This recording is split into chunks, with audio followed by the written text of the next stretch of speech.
IT లైఫ్కి అలవాటు పడిపోయి ఎవరికి సాటర్డే వెళ్ళాలంటే చిరాగ్గా అనిపిస్తుందో చెప్పండి. నేనైతే నంబర్ 1లో ఉంటాను దాంట్లో. మామూలుగా ఆఫీస్కి వెళ్ళాలంటేనే నాకు ఒళ్ళంతా బద్ధకం. ఇంకా ఊరు ఎన్విరాన్మెంట్ మిస్ అవ్వకుండా ఉండాలని దేవుడు మా ఇంటి వెనకాల ఈ కొండను పెట్టాడు.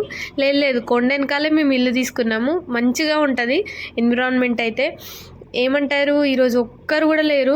అదే రోజు రోడ్ క్రాస్ చేయాలంటే 5 minutes పడుతుంది నాకు ఇక్కడ చెన్నై షాపింగ్ మాల్ నుండి ఆపోజిట్కి వెళ్ళాలంటే. అదే ఈరోజు 1 minute వెళ్ళిపోయాను. ఇంకా ఏం చేస్తాం, ఫ్రీ బస్ పుణ్యమా అని తొందరగా వెళ్ళిపోయాను ఈరోజు. తర్వాత ఈరోజు మాకు ఆఫీస్ బస్ ఉండదు. ఈరోజైతే ఫుడ్ పెడతారు ఆఫీస్లో, దానికోసం వరద బాధితుల్లో ఉండాలి. ఇంతమంది జనాలు ఉన్నారు చూడండి.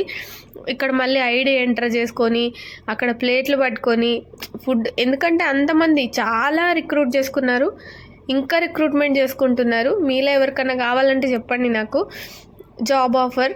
ఇక్కడ సాటర్డే అయితే ఫుడ్ పెడతారు. ఇంకా ఈరోజు అయితే పాలకోవా అంట, బాగానే ఉంది పాలకోవా అనం, దాన్ని మేము బెల్లం స్వీట్ అంటాము. ఒక్కొక్కరు ఒక్కొక్క పేర్లతో పిలుస్తారు. ఫుడ్ అయితే పర్లేదు, మరీ అంత చూసేంత కలర్గా ఉందని టేస్టీగా ఉందనుకోవద్దు. మళ్ళీ ఫ్రీ బస్ వల్ల నేను ఎంత మనీ సేవ్ చేశాను ఎవరైనా ఒకరు అడిగితే పక్కా వీడియో చేస్తాను. మంత్లీ నాకు వచ్చే శాలరీలో లేదంటే చాలా మనీ ఖర్చు అయిపోయేది. సో ట్రాఫిక్లో పడి ఇలా ఇంటికి వెళ్ళిపోయాను.